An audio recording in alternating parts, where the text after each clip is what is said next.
I'd like to make a statement regarding my vote in committee on behalf of Robert F. Kennedy to be the Secretary of HHS. For context, before entering politics, before ever thinking about running for political office, I practiced medicine for 30 years. After seeing patients die from vaccine-preventable diseases, I dedicated much of my time to vaccine research and immunization programs, personally witnessing the safety monitoring and the effectiveness of immunization. Put simply, vaccines save lives. This is the context that informed me when considering RFK as the nominee to be Secretary of the Department of Health and Human Services. And as I said I would, I spoke with Mr. Kennedy not once, but multiple times over the weekend, including this morning. We had in-depth conversations about the medical literature, about the science behind the safety of vaccines. Now, regarding vaccines, Mr. Kennedy has been insistent that he just wants good science and to ensure safety. But on this topic, the science is good. The science is credible. Vaccines save lives. They are safe. They do not cause autism. There are multiple studies that show this.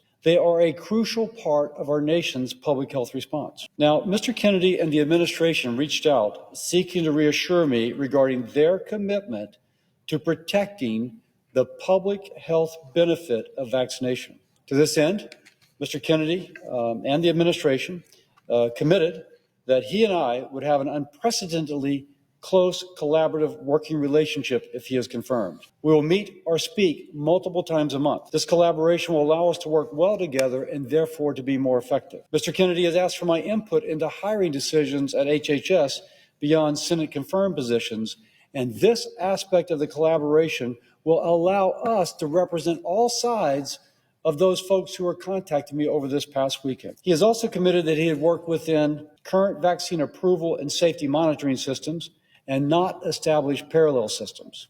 If confirmed, he will maintain the Centers for Disease Control and Prevention's Advisory Committee on Immunization Practices recommendations without changes. CDC will not remove statements on their website pointing out that vaccines do not cause autism. Mr. Kennedy and the administration also committed that this administration will not use the subversive techniques used under the Biden administration, like sue and settle, to change policies enacted by Congress without first going through Congress. Mr. Kennedy and the administration committed to a strong role of Congress. Aside from he and I meeting regularly, he will come before the Help Committee on a quarterly basis if requested. He committed that the Help Committee chair, whether it's me or someone else, may choose a representative on any board or commission formed to review vaccine safety.